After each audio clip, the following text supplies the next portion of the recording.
Upgrade your shit.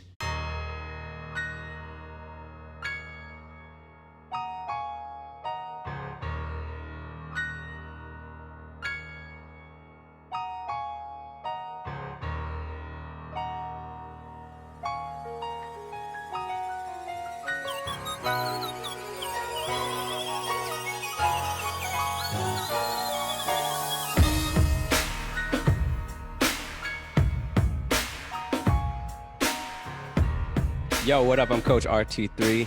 I'm not a what? We're the Upgrade Guys. Welcome to the Upgrade Guys Upgrade Your Shit podcast.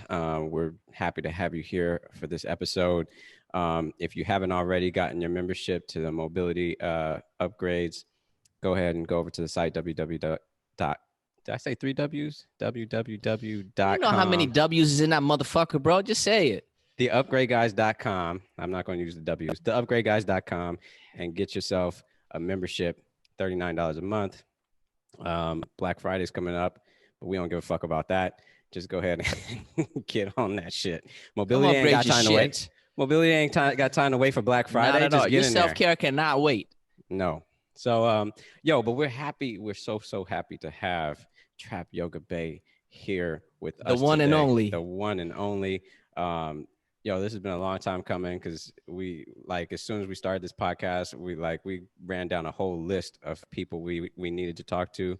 I hurry up and put your name up on that motherfucker. It was on there ASAP. Hey, let me find out I got friends. So we right here in the Bay, so of course, our eyes are always on everybody, that's doing things locally here. We're in San Francisco.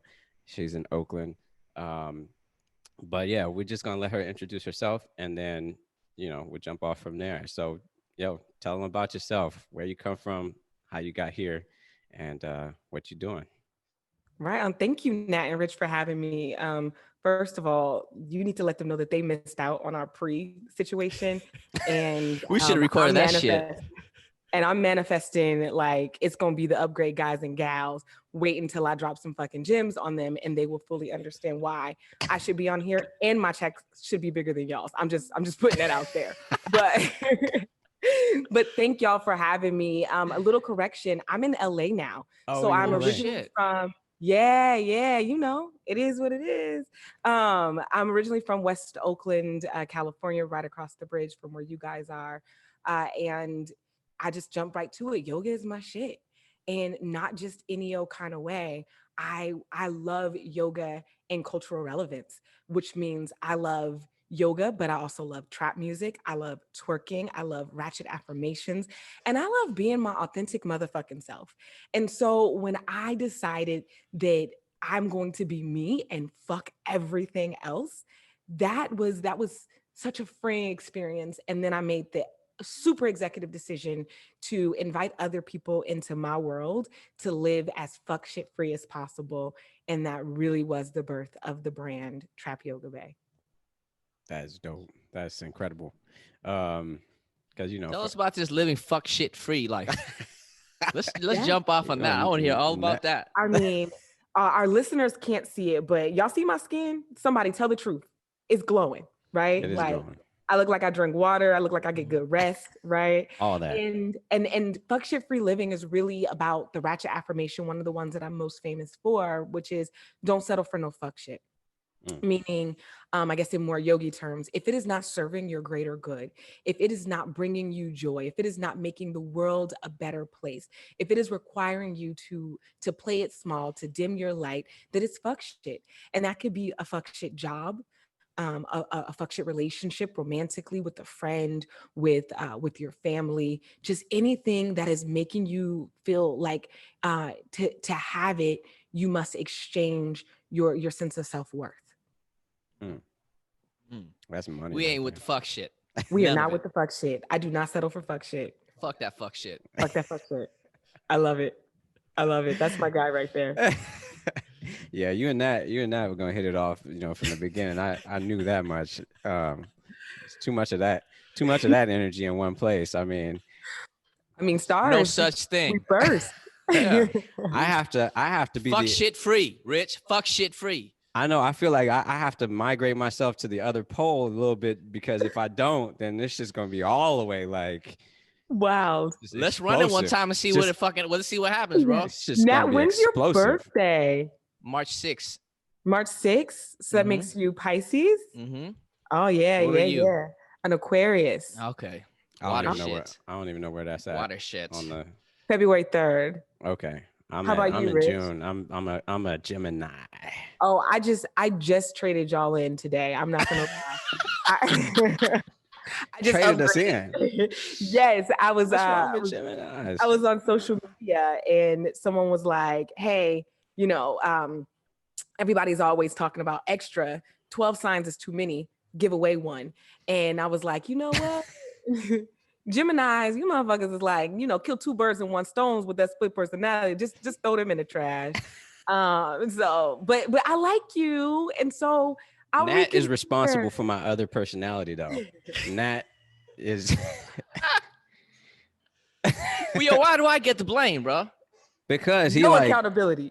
So if you don't know this already, like how we came to be, like when we first like jumped off, we were doing some stuff, and I was like, yo, we're like that Key and Peele shit, you know, like I'm Obama and you're Luther, because he was always cursing and yelling at the fucking mic, or like just being angry all the time. Over time, I think that has kind of changed, or like he's like actually pulled the Luther fully out of its freaking space, and now it's like worn on my outside a lot more often, to the point where he's now being like, you know, Kevin Hart said, if you don't have people around you that can tell you when to sit your ass down, then you ain't got you ain't got real people around you, right? So now we're at that stage now where it's like we're each other's like, sit your ass down, like like today you just need to sit your ass down, because you got emotional interpreters and friends who will just be like, look, I love you and you're fucking doing too much. Right. Sit your ass down somewhere. You're too like, extra. Take a nap.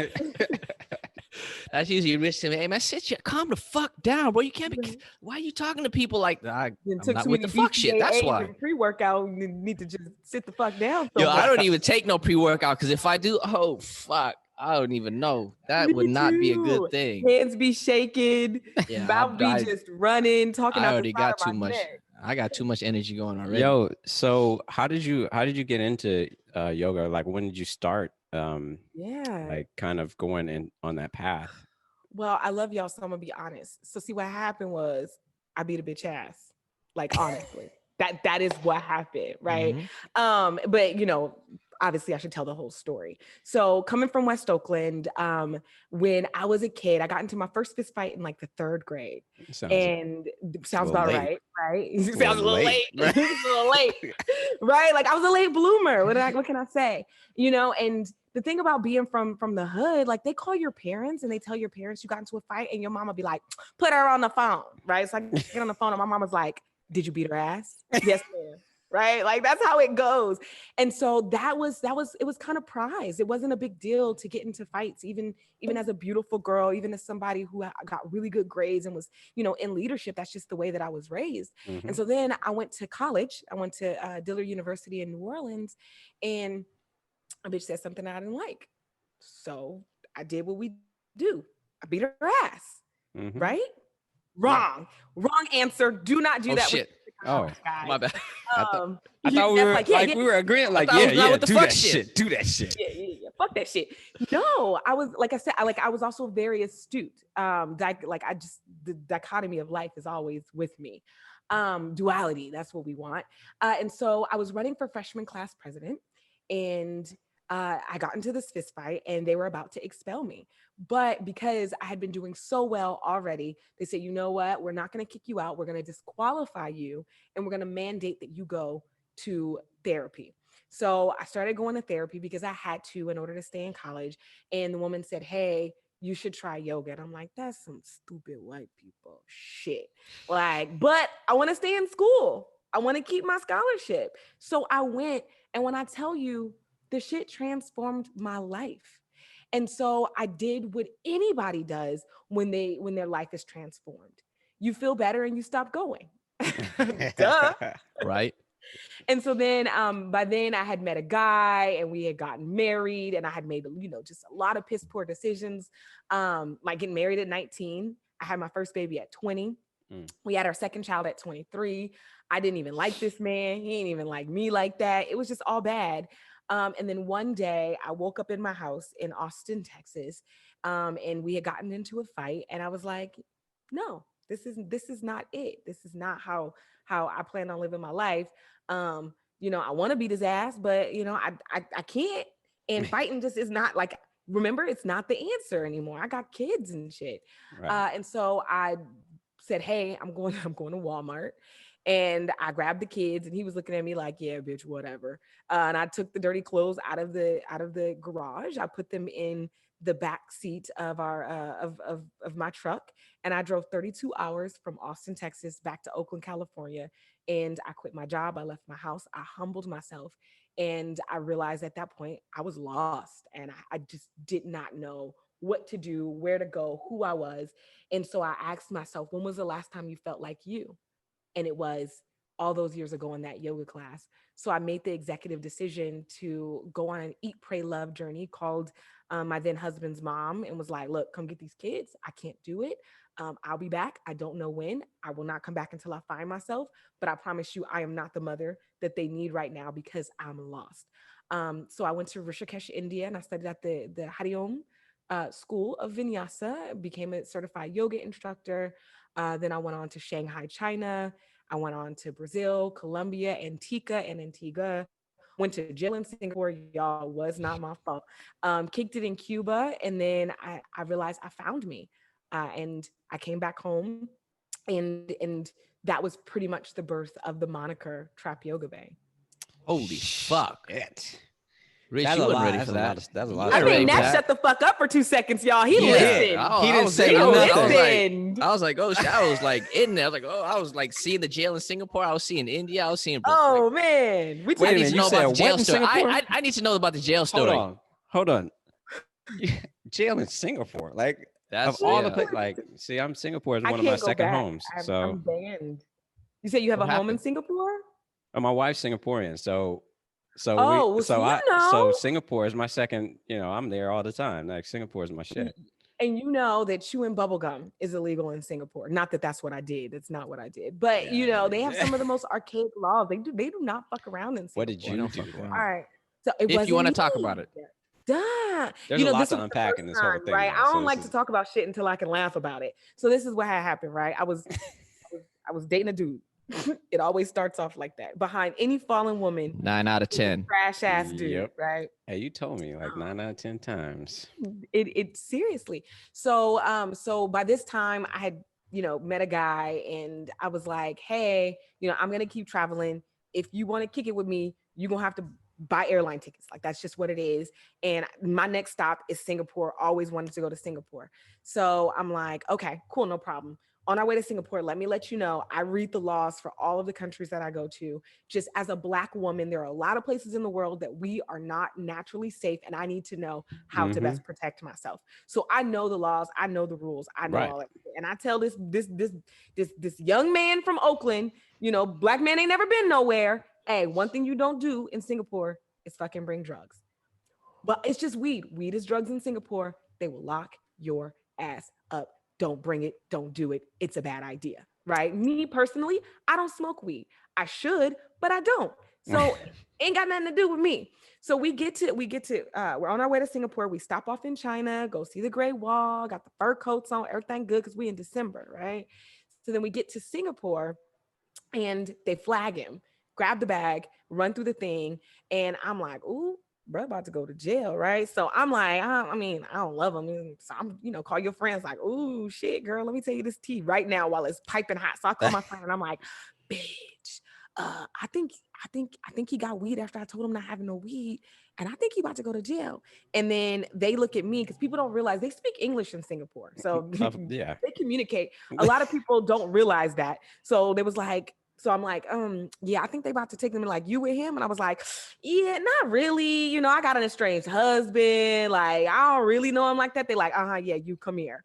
And they, basically the ATF version of the Singapore people come and they are about to take us to jail. And me being as extra as fuck as I am, I'm like, I'm a really important person where I'm from. And so this could just go bad. Can we please, I don't mind being handcuffed, but can you just go in my bag and grab my fur coat and put it over my shoulders so I can walk out with some dignity? And they and they actually obliged. They really did. And so I went to jail. I went to jail in Singapore. Um, got strip searched, and they saw, and I have something like 20 tattoos, and like, wow, you got a lot of tattoos. I'm like, yeah, great, thanks, that's nice. And so then they're like asking me questions like, do you do ice? Do you do ice? I'm like, look at my fucking skin. Do I look like I do math? Like, what are we talking about right now? Like, why are we doing this? What is this about? And so 4 days, I am in a jail cell in Singapore, meeting so many women. Each one of their stories is scarier than the next. And they're telling me that they get lashings there. And so I'm sitting in this cell, eating the food, rocking back and forth. And the only song I can sing is J. Cole, There's No Such Thing as a Life That's Better Than Yours. So just imagine me in a jail cell in Singapore for 4 days, rocking No Such Thing as a Life That's Better Than Yours. No such thing. I was losing my shit. I was losing it. In the end, it was just a big ass scare situation. I had to pay $2,000 to get bailed out. When I got bailed out, they took my passport and gave me papers. And on the papers was my mugshot, the crimes that that they said that I committed, and I could not leave until they made a decision about what to do with me. And so they released me. They released the guy. We went to our hotel. And he was like, well, I think we should, still visit Singapore. And I'm like, fuck Singapore and fuck you. Like, I'm not leaving this hotel room. You got me fucked up. But then I still went to C'est La Vie and a couple of other spots. But then I was back in my hotel room because I was scared. I was fucking scared. And then on the last day, they have you report back to jail. So you get back to jail and they handcuff you, and they don't tell you for hours what it's going to be. And what they said is, hey, you can't come back here for 10 years. You're being deported. They handcuff you, they put you on a flight, and you have to fly with the air marshal out of Singapore back to China. And then it's like it never happened. Yeah. God, that's nuts. I mean, we didn't make it. That's why I mean, so like you, as a Black person traveling the world, like I see all that. I remember the first time I flew over to Korea, and I was like looking at, like, you're signing this thing on the way in, they're like drugs, this, that. I'm like, yeah, I ain't got none of that shit. But like, they take that shit mad seriously, right? And it's not no slap on the wrist. In a lot of these places, they're talking about, they'll execute your ass, Right. Have you seen Broke Down Palace? Yes. That movie's scary. I was like, this is Broke Down Palace. Like, they're gonna find some weed paraphernalia. Next thing you know, it's gonna be a yellow backpack full of cocaine. And I'm going down, and I'm not taking time for this dude. He gonna be locked up. I got kids. I don't know what you. Yeah. I mean, you already told him, don't bring no motherfucking weed, you stupid motherfucker. You think I'm playing about that shit? Like, why the fuck did you think that it was gonna be cool to go all the way? Like, they don't play there. And peep this, you Black. So, I mean, you already stand out. Like, you already are not, like, regardless of what they might think or not, like, you already stand out. They're watching you because they're curious. So anything that you do, right? And so I mean, and I don't want to say that to people. Like, let's be honest with people rich and say, hey, Black man, hey, Black woman, don't be afraid to travel. Oh no, for sure. Like, still go out, still do it. It will change your perspective about the world. Just don't bring no drugs. Understand? Just don't do no dumb shit. Don't bring stuff that's. Well, I mean, that's part of just respecting where you're going and like what you're doing, right? Like, if you go to a friend's house and the friend says, hey, take your shoes off, you gotta take your shoes off. You're not gonna be like, oh, I'm gonna try to sneak my shoes in. It's the same shit. Wear no shoes, like common sense. Right. Listen to Roddy Rich, damn it. Yeah. Don't wear no shoes in my house. Like, that's it. Straight up. So travel. I'm too old to be listening to Roddy Rich. Shit. You might be, bro. Cut that shit out, bro. Grow the fuck up, man. No, but that's a crazy fucking story, and thankfully it didn't go the bad way.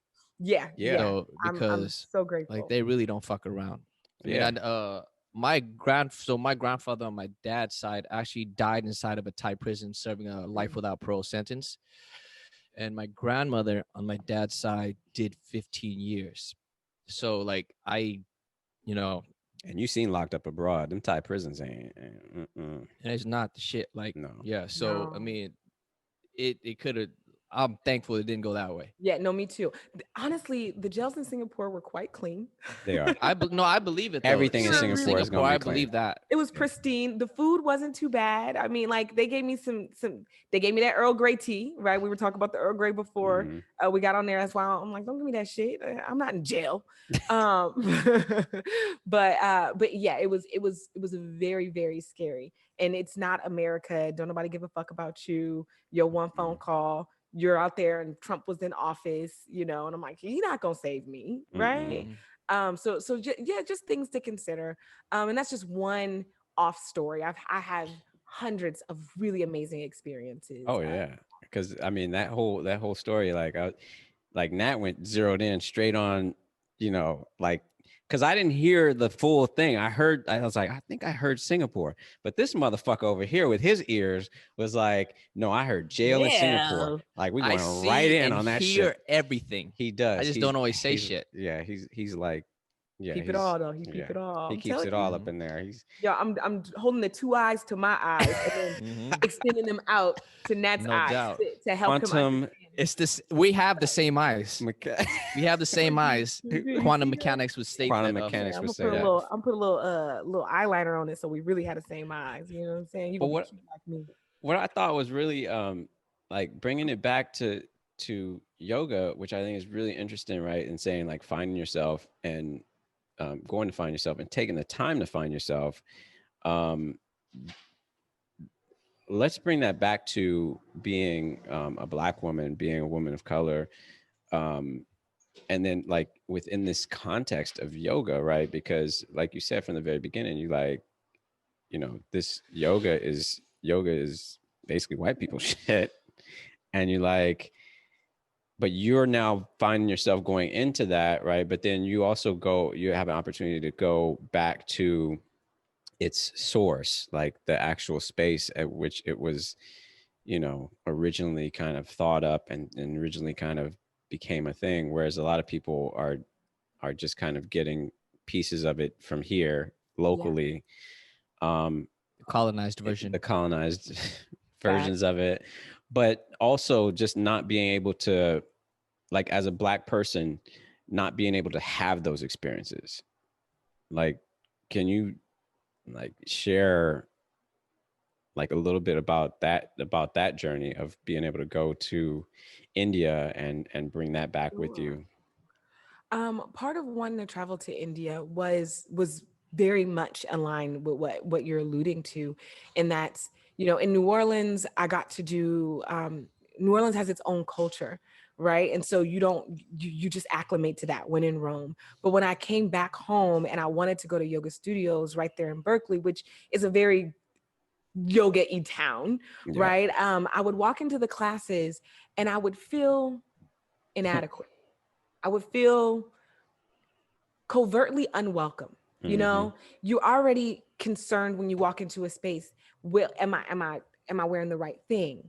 Am I Right. doing the right moves?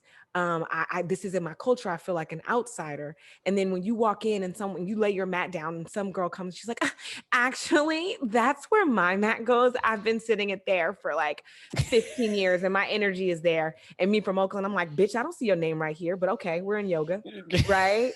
And teachers are either overcorrecting you or feeling uncomfortable with you in their space so that they take a lot of space, or even little things like when they're chanting Om, I have a deeper voice for a woman. So everyone's like, and I'm like, yeah, like Barry White in this bitch. Like all of those things, it takes away from the practice because yoga is the journey of the self to the self through the self. But if I'm here not feeling safe being myself, then what the fuck am I really about to get out of this? Oh shit. 100%. Right? That little fucking percent. I think you got a new piece of content. You should just put it right. Yeah. That little bit right there. Just bam. Run Sound it. bites. So what ended up happening was me saying, I really want to get back into my practice, but I'm gonna keep it lit. No shout out to Core Power. If you want to send me money, send me money. I'm not going to get it from them. And so, I do believe that yoga originated, in Africa. Kemet yoga, it's a thing. But the next best thing is India. And so if I'm going to do something, I want to do it right. I want to do it above and beyond. I want to get an understanding of this. So the next time I walk into a space, can't no bitch tell me nothing. Right. Because as a Black woman, we something that I even tell my daughter, who's now 11, is, babe, I just got to be honest with you, we got to be twice as nice. Right now she gets older, I'll help her understand what that means, but twice as nice to get half as much. Right. And people can say that doesn't exist, but to this day, Black women are getting 63% or 63 cents to every dollar that a white man is getting. So if we live in a country that says the money we pay you is a representation of how valuable you are, then I'm valued at 60% plus, right? So I'm like, this is why I need to go to India, because this is why because one, I need to figure out who I am without the pretense of all of these people around me who think that they know me, because I no longer want to answer to the names that I have been called: anxious, violent, wife. None of those things. That's not who I am. I want to be something different. But I also wanted to figure that out. And so what was India like? Going to India was one of those amazing life-altering experiences that you are so happy that you did, but never fucking want to do again. Right? Do you know what I mean? Like, you're like, damn, I'm glad I did that. Don't want to do it again. Yep. And I was on my Eat, Pray, Love. I was having come to. It was to the point where, one, you're jet lagged like a motherfucker. They're 16 hours ahead of you. Mm-hmm. So when they're up, is like when it's time to do your practice, and you're practicing yoga 12 hours a day, and then you're going to, your Ayurveda classes, and you're like all of these sort of things. It's exhausting mentally, physically. And then I would be up at night because that's when my body was up. And now I'm thinking about all the things that I left behind. I'm afraid. I'm trying to put my pieces together. I was in that room crying so much that one of the European white women that I was in the program with knocked on my door last night and was like, I got some Xanax. You want some Xanax? I'm like, bitch. She brought some Xanax to India. See, that's exactly. Remember we was talking about this, Rich? They don't give a fuck. She was like openly. They're not afraid. She was like, you want some bars? Half a bar, whole bar, quarter bar? Like, you gonna sleep? And I was like, yeah, this ain't the day.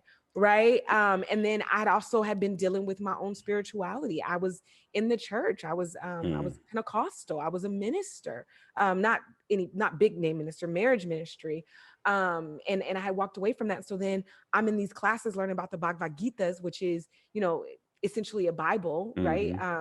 And I'm like, no, and I'm arguing with them, and I'm like, hey, I know y'all don't understand this, but I've already been brainwashed by white Jesus, and I'm picking that shit out of my heart, and I don't really want to hear this shit right now. Like, I'm sorry, I don't give a fuck about Hare Krishna. I understand that I should, but what I'm here for is self-actualization. I'm here to develop the God self in me. I'm here to feel connected to the world and the parts of me that I severed for acceptance. So fuck that, fuck all of this. Like, this is what it is. So I wrestled a lot with my teachers. I wrestled a lot with myself. And it was one of the most enlightening and painful 6 weeks of my life. But when I tell you I came back a new bitch, it was great. No, hey, that gave me life. That whole piece right there. Just, I mean, that's it. It kind of makes me think about, like myself traveling. Like I left the U.S. in 2006, and there's a lot of reasons for why I left the U.S. in 2006. Bush was president. I'm the type of person that I tell people I'm gonna do something and I do it. And I had said 2 years prior, and then this motherfucker get elected again, I'm gonna leave this bitch. And like throughout that 2 years after his election, his second election, I didn't even know what that meant or how that was gonna happen. But I just know that in 2006, like the final catalyst or the final piece got kind of put in place to kind of catapult me into that action step. Yeah. And through being able to leave and then being able to be abroad and then stay, for a year and kind of look back at the US, not as a resident, but as a person living in another space and be like, yo, I can see all the fucked up shit from over here.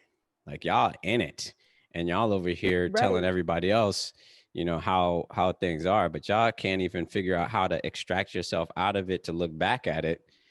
Yeah. So, and I came back Y'all in home the after eye a of the year. storm. Yeah, I came back home after a year and I was just like, I can't be here.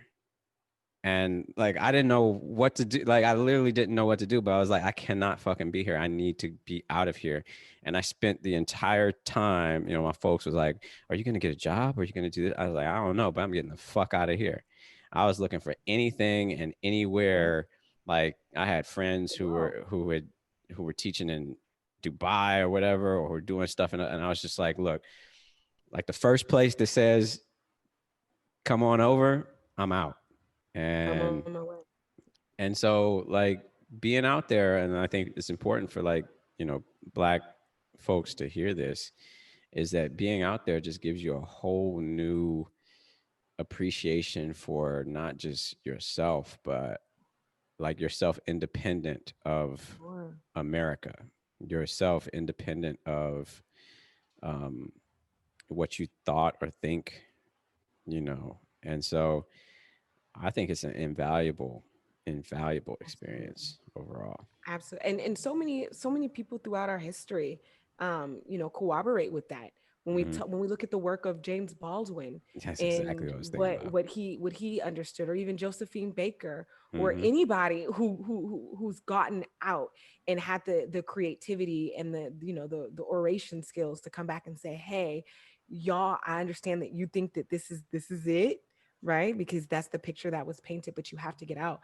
And I love what you're saying about how you felt when you came back, because a lot of times we see these like travel noirs and black people travel and all these sort of things, or anybody traveling, and you're like, oh, that's so great. But what they don't talk about is that level of sadness and gloom that comes over you when you get back and you really now see your reality for the first time. Mm. I don't know if anybody's read the book The Giver. I think they made a movie out of it, but Who's the it was author?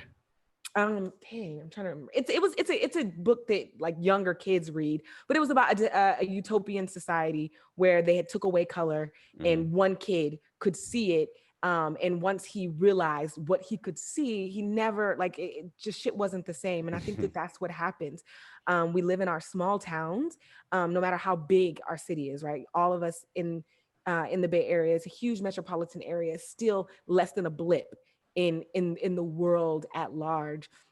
And we realize that we play small, and when you get out of the world and you see the possibilities and the culture and the kindness, you start to really understand what you missed and Mm. what it is that you tolerate and what it is that you settle for. And so I think a lot of friends, or a lot of people who I know who've traveled the world, are not honest in their conversations about, a, prepare yourself when you come back, that you might need to be watched for something like depression Mm. and the need to escape. For some people, traveling is another form of escapism, just like drugs, just Hmm. like sex, just like working, all of those sort of things. And so while we're always telling people like, yeah, yeah, yeah, get the fuck up out of here, we need to also be honest and say, and prepare yourself, because when you leave that city, when you come back, you will never come back to that place again. And it's nothing is going to change. You are Yeah. you are going to change, and that's okay. That's a part of your hero's journey. That's a part of you finding yourself. That is a part of you leaning into your potential. But don't think that it's going to be the same. And I love that we're first of all, I love how we go from like laughing to like real serious shit over and over again. That's how it But goes down, like all Yeah. the time. yeah, That's I'm like Yeah. telling you, 24/7. Yeah, I upgrade know. guys and girl, I'm telling We're, you, That we're, shit, yeah, Rich. We gonna have to have a meeting. We're gonna have we to have got a meeting. right for now, let's sure. have it For with all your sure. listeners, so Hey, they can know. I So don't play side I bitch. I had a thought on that in terms of coming back, and I think it speaks a lot to when just like you saying, I was storm, like being immersed in it, or like knowing this, and like fish knowing water, like you don't know like what's not. And how we allow what we see or what we hear to affect our sense of self, or who we think we might be, or who we think we should be, and forgetting that we have a decision in that. Because if you are raised in this society where, or you be raised in America, like you're what you are, what you like that's assigned to you to some degree based on the way you look. And we forget we got choices. Like in Asian culture, we joke a lot about like, oh, you gotta either be like a nurse or a doctor or some shit, or else like you just shit, you fucking in the trash can, like you not Everybody worth hates you. nothing, right? Right. Yeah. So like, you know, and then people see me and Rich, and then I think oftentimes they think like he's gonna be a certain way, and that I'm gonna be a certain way. And actually, he's the educated one. He's the one that is like is able to like process his feelings and like respond in like whatever. And me, I just cuss a motherfucker out, tell him to go fuck himself. I'll beat his ass, and I was like, swear to God, that's exactly what I like. I'm not playing That's with how I you. feel. Yeah, and people see me on Instagram, and then they meet me in person. I'm like, yo, you really like this? Like what, motherfucker? Like what? So like we Fuck on my face. forget. Yeah, like we forget that like you get to choose who you are, right? I think for Rich, his Absolutely. traveling helped him do that. Sounds like for you, your traveling helped you do that. And I think for me, I just got a bad fucking attitude. So like from the beginning, I've just never been with like that. You know what I mean? Gang, And it gang. was more of like an aversion to letting somebody try to put me Fuck in a you box. over. Yeah, Yeah. absolutely. And I believe that everything that you're saying now, I truly believe it. And this is part of the message that I have people. You know, I love yoga, don't get me wrong, but I also, my degrees are in positive psychology and social behavioral studies. Yoga is just a component of what I do. I'm actually a mindset hacking coach.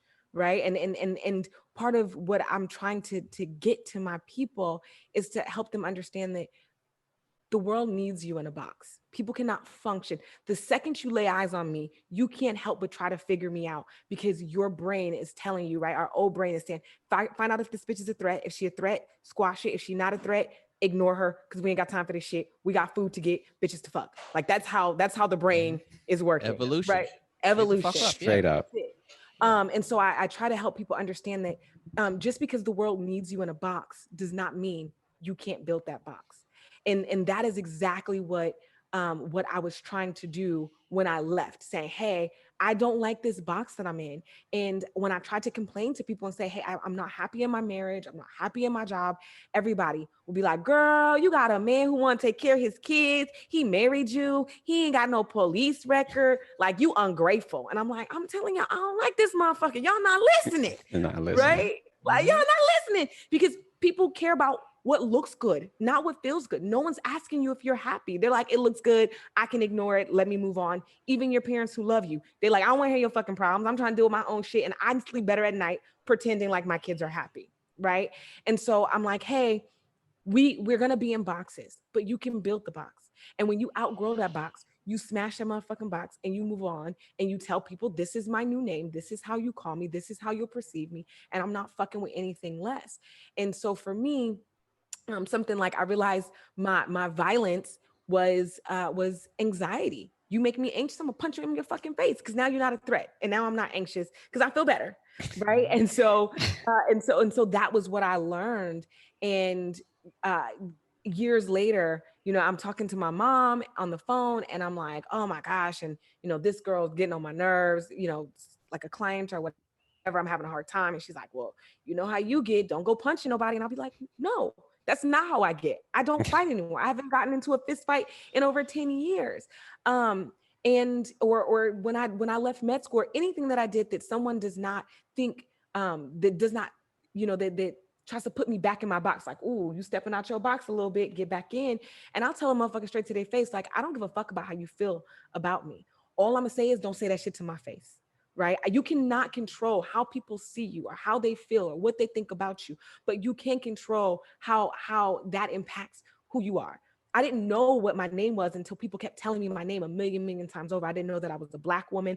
I didn't know, even to this day, you know, I just exited a relationship, a 3-year long relationship with a woman, and people be like, well, how long did you know you were gay? I'm like, oh shit, I didn't know I was gay. I didn't know. I was like, ooh, you girl, yeah, I like you. Like that just is what it is. And so it's like, okay, I need to be in these boxes. I'm gonna build it. When I'm done with that box, I'm gonna smash it. And if somebody calls me by a name that I don't agree with, I don't say whatever you want, feel however you want. I don't agree with that shit. And if you keep talking that shit, I'm gonna hang up in your fucking face. And then I'll block you after I send you a text message saying, hey, whoever you're looking for isn't here. I'll try again in 2 weeks. And like I've done that to my mom. Like the person you thought you was talking to, I don't know who she is. Let's not talk for 2 weeks and I'll call you and I can introduce myself to you. And that shit sounds so fucking crazy, but we have to realize that there's power in our words. And if we let people speak life onto us, that becomes our reality. So can't nobody call me broke. Can't nobody call me hurt. Like there's so many things that I am not accepting. And you comment on my shit, you say that shit to my face. Y'all say some shit like that, I'll close this laptop right now. We done. we ain't fucking talking no more. We could try again in 2 weeks when y'all get y'all shit together, motherfucker. When we upgrade our shit. Upgrade your shit, upgrade man. your shit. All the upgrade guys, they need a fucking upgrade anyway. No, listen. Hey, we need to fucking act like serious. Like, Yeah, I, all you joking know, aside. fuck. I feel like we known you for like ever. Yeah, That's that's what it what feels like. Yeah. That's what But it feels like. I'm just sliding in this thing. The whole thing about like words speaking life onto you, I identify with that because to me thoughts are things, right?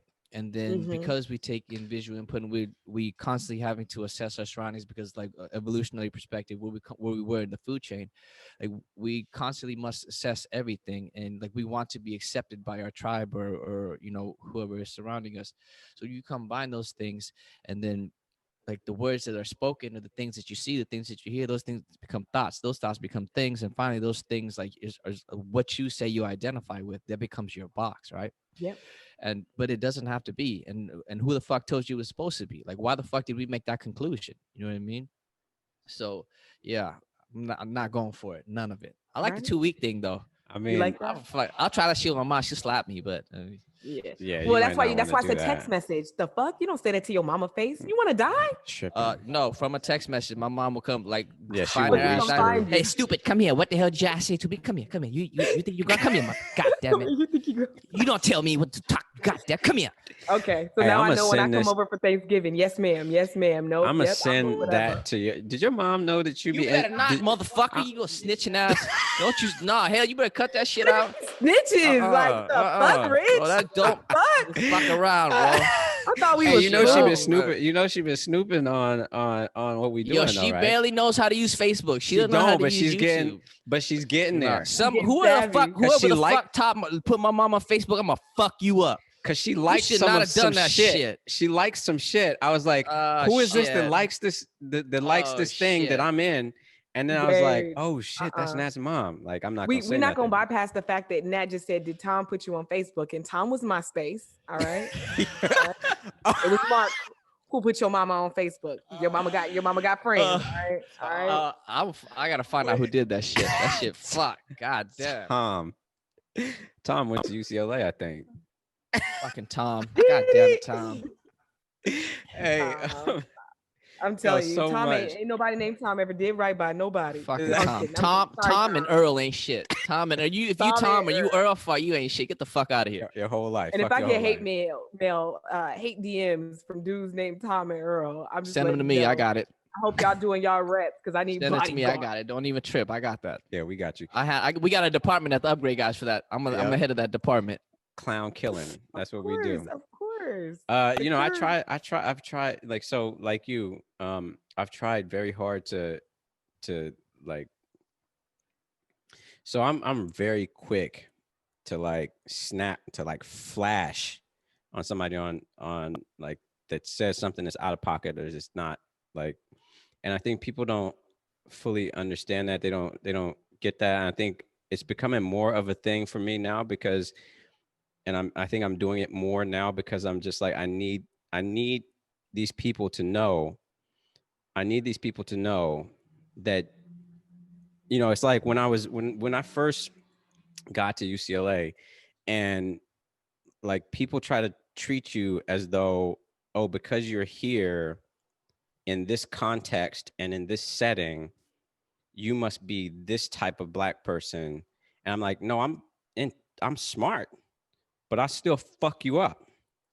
Like Balance. that's like, this is not up for debate. And so when people like see like my posts on Instagram, or it's like it's educational, and they're like, oh my god, I love the way you educate and this and that and the other, and then like they say something that's out of pocket, and I give them a shot, I give them a chance, and like they come back out of pocket, then I've got to deal with it in such a way that I know how. And I think more people need to understand that. Like I love that you brought up Baldwin, because I'm not your Negro. I just posted that, actually. It was inspired by that in this moment, in the last 3-4 days. That has influenced a thing that I was working on, and I just finally, one person said some stupid shit yesterday, or last night, and we got into it, and he actually helped me complete that education piece, because I was stuck. I got like two more things I need to say here, but I don't know exactly what to say. And this person actually helped push that ball over. And I think that it's important that as people, we understand that you cannot put black people into the box that white supremacy built. And I am refusing to be the thing that white supremacy built. And so if I flash on you, just know that that's my resistance and my rebellion to what you've been trying to confine me and repress within me. And it's going to come out. Just don't poke the bear. Don't poke the bear and hide your hand. And when you do, I said what I said. Right. And I totally agree with that. And one thing we haven't really talked about is in my classes, in my version of yoga, I twerk, right? So I'm doing a chaturanga, which kind of looks like a push up. And I teach people how to make their ass cheeks clap all the way down, and that is a part of the lore and a part of the cultural relevance. And it has happened plenty of times where someone comes and they see me doing that, and they say, you're primitive. I've been called primitive. Primitive for my style of dancing. Like a fucking monkey primitive? Oh, okay, great. And so what ends up happening is like you, I give one warning. I say, hey, enjoy the art and shut the fuck up. This is all I'm gonna say to you. Right? And then they come back and they're like, no, really. Where's your Shakti? And hit me with that yoga bullshit.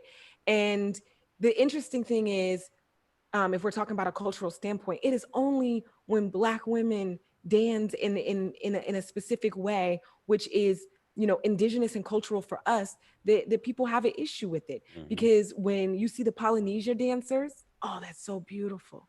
Salsa, bachata, Jamaicans, oh, that's great. And it's always about the hips. It's always about celebrating the fertility. It's always about the ass and those sort of movements. But when a Black American woman shakes her ass, it's primitive, it's disrespectful. And it's even more challenging because I'll have a post where I'm teaching people how to meditate. Here's the 4-part breathing.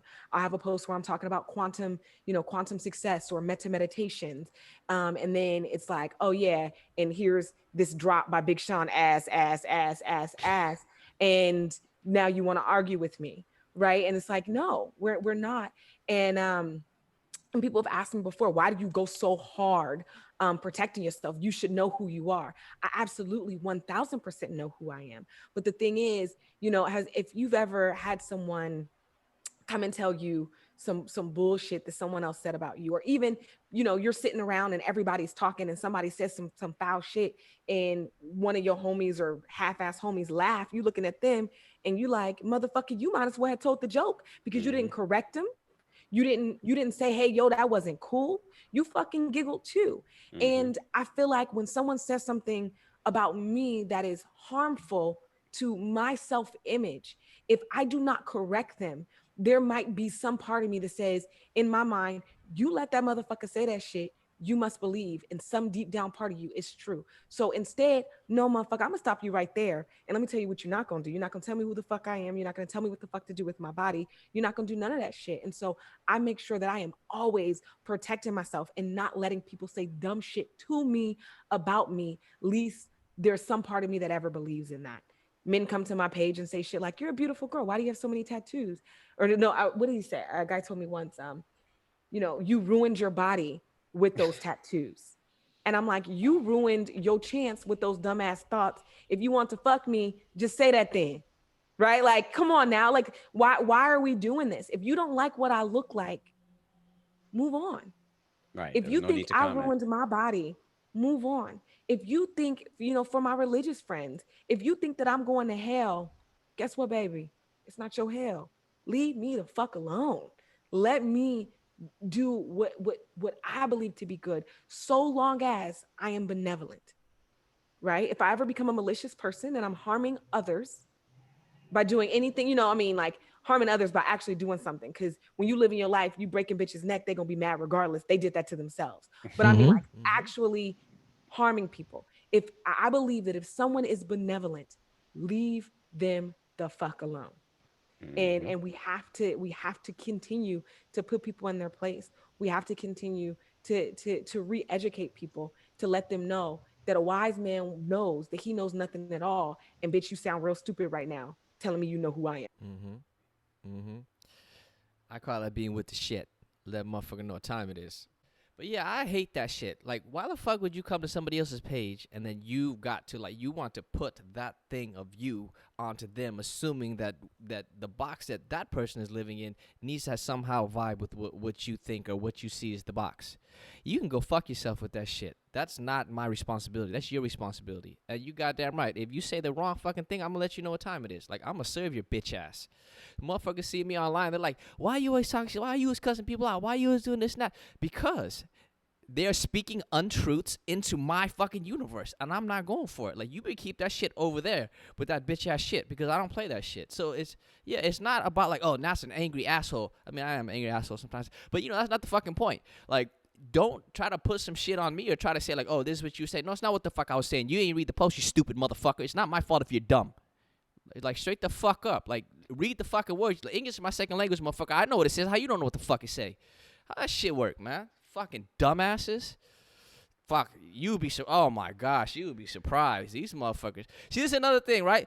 Just like you saying, like, I'm like, both of us, we might talk about like race of tissue adaptation, like psychologically, how that affects like joint function and how these things affect the system and how we like accept that overall and how it transforms into movement and like all those things and like where it comes from an evolutionary perspective. But like, you with that shit, you like that shit. We tell you, oh, you should her do this.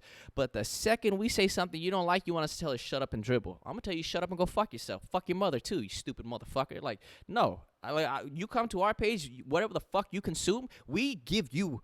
We put the stuff out so you consume for free. For free. That's you don't it, come though. and tell me like, oh, why you like and want to talk to me about how I'm not going. No, fuck that shit. Especially if when it don't apply, let it fly. Yeah. If you come and you want to say some shit that has like nothing to do with anything. See, now we got him going.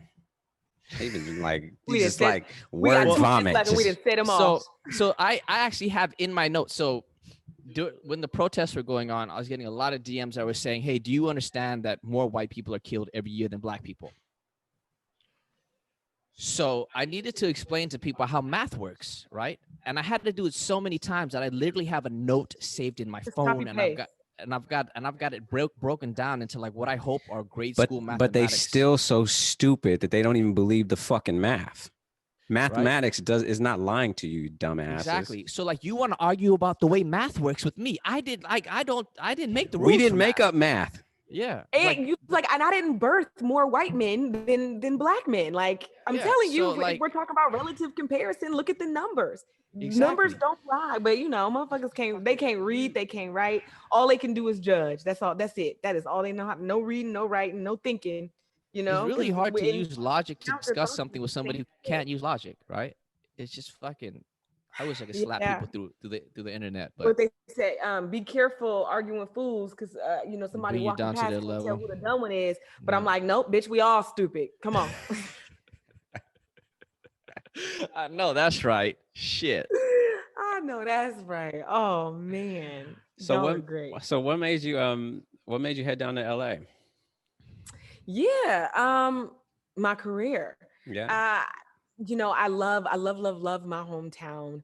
But there are, and even though LA is a quick 45-minute flight, there were just so many opportunities that I was missing out on. Mm. And what started off this brand as literally a yoga class in the dog patch area of San Francisco and is now a full-blown movement with 11 employees. We've crossed over to being $1 million company. I have an app. We have clients, corporate clients, and all those sort of things. Is again, as big as Oakland is, for what I needed, it was too small. And that, Yeah. and being someone who lived in Oakland full time, was a box that no longer served me. I still have a home there. I still maintain it. I actually fly to Oakland every week, just to see my family and like check on them. The trips get a little shorter and shorter. It used to be like 5 days, 3 days, 2 days. Now I'd be like, somebody come see me at the airport. Shit, I got things to do. But but Oakland will always be home in my heart. I'm so proud of my city. So proud of what we've been able to do. I was just watching the Chicago 7 last night and seeing Yaya. And we went to high school together, and Mhm. Kamala, like Oakland is fucking where it's at. But Oakland has raised a lot of like just amazing people. Yes. And to be a part of, what I believe to be my hero's journey, it's you got to leave home. You got to leave home. Mm. And so I've left several times, but I haven't left as this person. And so staying back was prohibitive to Yeah. what I need to move forward. And it's proven itself to be true. I'm happy here. I'm thriving. I just like it's great. Los Angeles. What part of LA you in? I'm in downtown. I was You like, in downtown? I want to do some high rolling shit. So yeah, I'm actually right across the street from the Staples Center. And I'm not gonna say which building because these Yeah, you better motherfuckers. not. Yeah, Don't these do that. motherfuckers is like, These yeah. motherfuckers, Y'all get the fuck away from Staples Center, you fucking weirdos. right, fucking weirdos. I've already had to do fucking 3 motherfucking what you call them, restraining orders. Oh, Next time shit. I'm just gonna bust a bitch kneecaps. That's know what what you time it is. Fuck. Tell them what time it is for sure. Hey, You know what it is. yeah, because Nat from LA, so Yeah, I'm from LA. I'm originally from LA, so I had to leave home. I left home a bunch. I mean, I'm still away from home, but I'm thinking about coming back down You there. still scared of your mama from a text? Your mama live in LA or she live in? So my mom currently lives in Portland, and yes, I am scared of my mother through She's text even message, through further, phone and you call, through still- FaceTime. I don't give a fuck. I'm like deathly Your like I'll mama fight. was there. So in case you didn't know, and just to remind everybody watching and listening, I have a buy one get one free offer for all races. I was gonna tell them about that. Are you inside my head? Oh my I was gonna God. tell them about your buy one get one free for races. Well, let them Like know. we- Say you don't give a fuck about Black Friday, but racist. I got something so for that. I gotta buy one get one free for all races. Like I'll fight any racist, and you can bring their friend. I'll beat his ass for free too. You got to be a male though, because that's the only fucking exception. But like any rate, like serious, I gotta buy one get one free. I'll fight any fucking racist. But I'm scared as fuck. My mom. She's 5'1". She's 87 pounds, and I'm fucking deathly afraid of her. I don't give a fuck. No, not at all.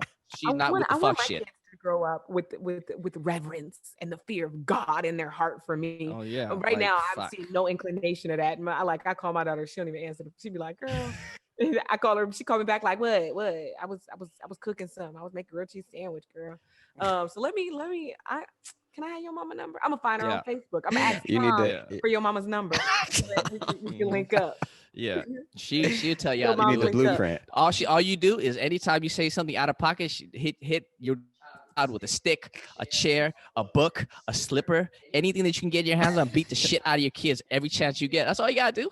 You know what? I read I read an interesting article, and it was like, you got to sprinkle your kids with a little abuse. It was like you just can't just be all nice. They were really talking about this winning culture, right? This whole participation, participatory awards culture, and I'm very against it. My kids are in Taekwondo. I was just talking about that on a live the other day. it's crazy. My kids are in Taekwondo, and it's a great dojo, but they be getting little stripes a little too fast, just a little too fast for me. And they come back. My son's like, I got something, I got the stripe on my belt for flexibility. I say, fuck, I know you fucking lying. Show me your splits, right? Like, no, take it off, give it back. You ain't got it. You ain't got it. Goddamn right. No, for real. Like, are we not giving out this shit? Yeah. And they've been doing this, giving these kids these awards and shit. And so now what they're finding is it has made kids weaker. Yeah. They Hell yeah. are not able, they do not have the perseverance to withstand failure. And now these children are, applying to colleges, and they are overestimating how smart and how resilient they are. And so I don't literally mean sprinkle abuse with your children, but I mean, when it's time for them to fall, let them fucking fall. Hold that safety net just a little bit closer to the ground, because life is going to beat their ass at some point. And the longer you allow these children to be delusional about the level of hard work that they have to put in, you're fucking them. And so I tell my kids all the time, look, you are naturally talented. You are wonderful. You are gifted. And that shit will only allow you entry into the race. You still got to run that shit. And so I know we were like winding down, and I just revved us all the way back up and shit. But No, I think it's so important. It's so important. I 100% agree. On my page, I got twins. So you see on my page, I go hard on the motherfuckers. They're 3. And my wife be like, these only 3. No, it's not only 3. He's like, yeah, he goddamn right. Like I literally posted something yesterday. Like Raider graduated from his crib, right? So I was like, this shit got to go in storage. So I put it in the hallway. I was like, you motherfuckers take that shit to the storage. They looked at me like, what? I was like, take that shit to the storage. Literally, I made him push it all the way down to the goddamn storage. Yeah, and then like fucking like he like no, they're very like. If you do something right, yeah, you get some praise, but you not getting no praise for free. If you fuck up, I'm gonna let you know you fuck up. Like people like, oh, you're not supposed to treat kids. They too young. Nope. They gotta learn from an early age. Like shit gonna be tough, and like whenever they do something, whenever they do something that's tough and they want to quit, I won't let them quit. Right? Like I make sure they finish it, because I want them to remember that. Like, yo, you're gonna fall down, you're gonna want to quit, you're gonna want to stop, and the only thing is like you've gotta not stop till you're done. Period. That's all you gotta do. Yeah, all you gotta do is not stop till you're done. Just keep going. Just like laying into these kids' ass. We're leading by example. Right. One thing that really troubled me when I was a kid was my mom would never fucking apologize. And so I'm wrong all the time. Right. I'm a hothead. Like now eyes to eyes. I'm a hothead. My kids do something. I'm like, what the fuck? And then my daughter will be like, it's not what you thought it was. And I have to humble myself and say, you know what? On second thought, I'm looking at it. You're right. I'm wrong. I yelled at you. I'm sorry. And that's that leading by example. And so when it is time and, she fucks up, I'm like, you know what to say. Hey, I made a mistake. I burnt this. I didn't ask for help, whatever it is. I understand, like these are the dangers that I put myself in, like humility, accountability, hard work, self-determination, and that's what I was talking about before. Twice is nice. Like, we're not going to play those games. I'm not leaving it up to chance. I'm going to make amazing fucking adults, because when I'm gone, they are my legacy. They are my ability to reincarnate myself in real time. And I am going to get you right. There's no way around it. You're going to be fucking great. I was charged with the responsibility of being your mother, and I ain't no punk ass bitch. I'm gonna raise great kids. Y'all ain't gonna make me. It came full circle to I ain't no punk ass bitch. See, I told you that. I told you. Yeah, he did. I just went to your Instagram, and I was like, hey, look, I ain't no punk ass bitch. She with the shit. That's what I said. I said it to him before we even got on the Zoom. And, you know me. And you brought it all the way back. Have already met. Yeah. You brought it all the way back. There's some quantum shit going on. Like, right. It's fucking real the shit. Synergy here, guys. For real. But that, like, participation trophies and like that thought process, that removes the ability for them to know what it's like to fail. That removes the opportunity for them to know what it's like to actually see a task through that's really difficult, right? You don't get to learn those things. You rob them of that to make them feel better in the moment. And that's some fucking bullshit, because if you are lucky, your life will be hard.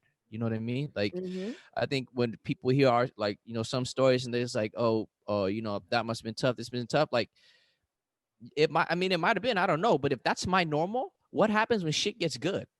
right? If that's my normal, when shit gets fucked up, like that's it doesn't change the way I operate. You know what I mean? But if you've never Right. been there and then you get put there and you don't know what to do, and like the second the air touches your skin, you need a fucking band-aid, you're not gonna fare well in this world, You're not gonna make right? I it. think all of that. I think all of that goes across like into everything that we do too. Because I like Mm-hmm. that struggle.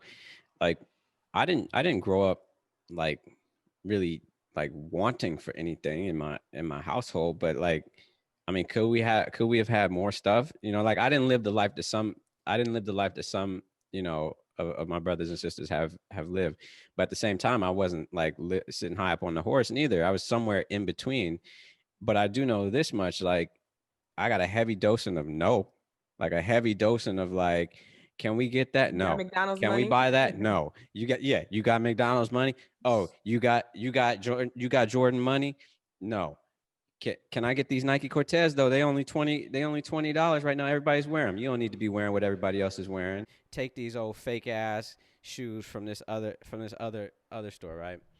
So yeah, I spent a lot of time like having to endure these no's and having to come to school with the knockoff version and having to defend myself against that, because it was relentless when you did, right? And so like you said, it builds a certain type of character. And so I'm going through that struggle to some degree with my kid, because like although he's had a lot more than I had, and I keep trying to remind my wife of that, like, yo, like he living way better than what I've had, and on less, if you ask me. um but it's I tell him no quick. Like, can I have it? No. Like, he didn't even finish the sentence. I don't even know what he was asking for. I just no. No is the default. And You always say no. You always saying no. Damn right. No. Get used to it. It's easy though to give a no first and then sprinkle in some yes later on down the road if it's appropriate, right? But once you say yes, you can't pull that shit back. That Right. fucks up everybody's that fucks up everybody's like life, like as a whole, because you start to get like clients who come in, you start to get like people who come in and they've never been told no, or they've never been don't like have any understanding or you, respect for boundaries. right. Yep. There's so many times where like, so this whole like authority, like, I'm the authority in this space. You've paid me to come here. I'm the authority in this space. Don't question that shit. Well, question it, yes, but understand like your position in this space, that if I'm the person charged with guiding you through this, I'm your guide, right? Just like a parent, like your guide, you set boundaries for that kid. I think I just rewatched an old post of mine where I was like, oh shit, that shit was amazing. Like, I can't believe you said that shit. But I was like, I was like, was that you? Like, oh shit, that was you. And I was like, that was me. Oh shit. I was like, imagine you have imagine your client or your participant in your class or whatever it is as your kid. And for those of you who don't have kids, you probably can understand this shit. That when your kid starts crawling, you put some pillows and some other shit around the area or whatever Oh, you I do fucked to that like up then. keep them in a certain space in the house. Right? You didn't fuck that shit up, because I know for sure you wasn't like, yo, let your little ass crawl into the kitchen and let your You're little ass alive right crawl now. into the Oh, You're I fine. had a gate. I nah. ain't had no pillows up. I had a gate Right. though. They broke Whatever that you shit though. Remember? All right, fancy. Right. So what? Yeah, he fancy. I was like, put this pillow over here. We put the laundry basket, like wedge it in between some Sideways. shit, That ain't sideways in working with between The my some shit. kids. Amazon That boxes. shit You not know gonna what I'm work with my saying? kids. I'll All knock types that of shit shit. right over. We got boxes and all types of shit lined up. But what I'm saying is like you give them the space to work in. And I think like with Nat and I, we talk a lot about mobility training. We talk about giving people the prerequisites for the thing that they want to do. Right? You got a staircase over there. Like, your client came in, they're not ready for the fucking staircase. They're just crawling. You need to block off that staircase, because if they go crawling off of that staircase, they're gonna fall and fuck themselves up. Right. So you've assessed the capacity for this person to do something, and you say, I need you to play within this space right now. And once you've demonstrated the Grasp. ability to Yeah. grasp this and to understand that, we're going to expand that space for you. That's what a guide, a coach, a trainer, whatever it is A you want good to call one. it, does. Yeah, that's what a good one does. Yep. Expands the boundaries, expands that box, doesn't keep you inside of a box. I think a lot of people from the outside are always looking and being like, oh, You you just want hating to on keep me. people in the box. You just hating on people. Yeah. And that comes back to that whole no thing, right? Like Why being can't you able say? to take the no, right? I was watching when I'm telling you about Cobra Kai. It's like on the on the on the one hand, you could just have a cat come in the class and just be like, "Yo, day one, I'm gonna punch you in the face." Okay, learn how to stop me from punching you in the face. Like you could do it that way, but I mean, it's gonna be a whole lot of broken noses and missing teeth, right? So if that person doesn't have the capacity to be able to like defend themselves, then you got to teach them the defense first. You got to make sure they're proficient at learning how to like protect themselves first before you just punch the fool in the face. You know what I'm saying? But I think everybody should have been punched in the face at least once in their life. Because if you don't, like, if you've never been punched in the face, there's a lot you don't know about yourself. I'm fucking serious about that shit. Yeah, like if you've never been punched in the face, there's a lot of shit you don't know about yourself. That is true. I'm just saying. Because you get punched in the face Yeah. and you're like, oh. Now you see how you react to hardship. Yeah. Right? Like, Mhm. did you drop? Did you look the moment. around? Did you ask questions? What You was see your folks first punch in the face reaction? So hard, they be like, this motherfucker just hit me. Yeah, bitch, you Yeah. just got hit. My You got grandma gave me that bike. Bring that bike back over here, motherfucker. hit. Oh my god. Mm-mm-mm. Oh my god. Hey, this is hilarious. This is fun. But you got anything else you want to share with the people? I mean, this is like we can literally chat forever. We definitely think we should have you on again just to wrap and chop it up, because I think like you dropped some gems, some real Yeah. gems. Like if I No go doubt. back and listen to those excerpts and those little pieces, it was like there was money Expect dropping. to see that in some content from us. Nuggets. We will cite you. Send it my way. Send it my way. You know what I'm saying? For just a small fee of $59.99, 16 payments. But yeah, All that shit over. I think we covered a lot, and I really enjoyed kicking it with y'all. This was one of the better. I don't even want to call it an interview. It was just it was a sesh. Like we kicked it, y'all. Like somebody pop some champagne. I don't even drink. Pop the fuck champagne. Me neither. Me neither. But we too turned. Somebody give me some alkaline water. come on. You know, fizzy. But really, I'm grateful to come into a space and be authentic. And I think that even if somebody does not, mesh with me or relate to my story, it's important to me that people see that level of authenticity, because it's permission. When you show up as yourself, you give other people permission to do the same. And one of my mottos in life is to never, ever, ever require acceptance, but never deny someone of it. So hopefully just them listening and seeing 3 people who are wonderful and beautiful and living in their truth, and having a good time, and being accepted for that, that they also can do the same. So if that's anything that I want people to take away from that, next thing they can take away is to download my app.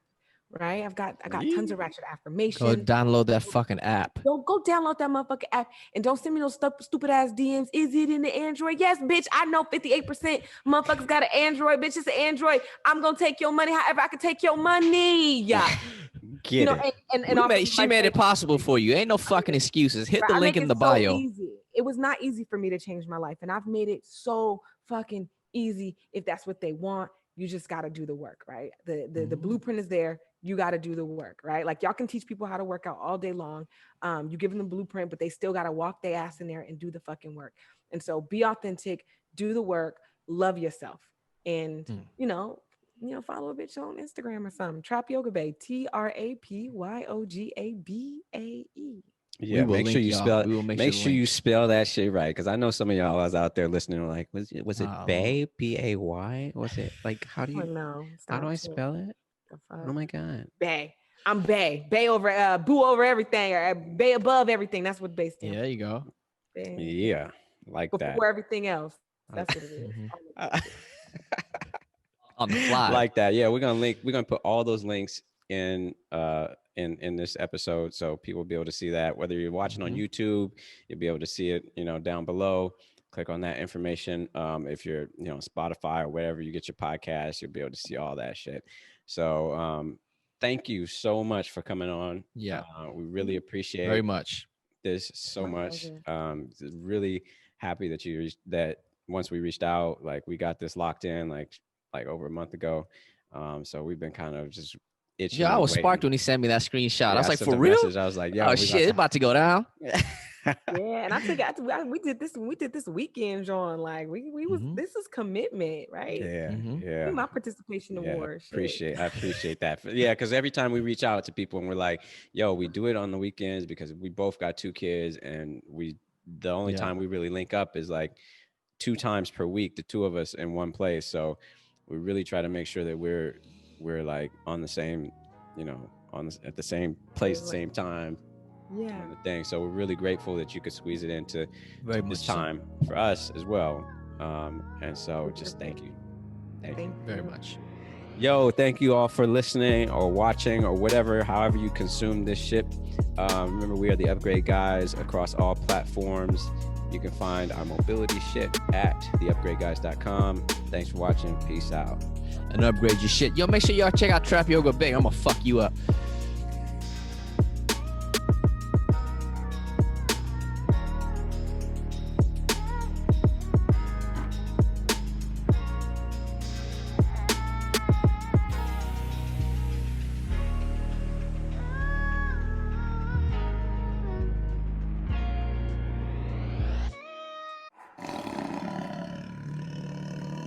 Upgrade your shit.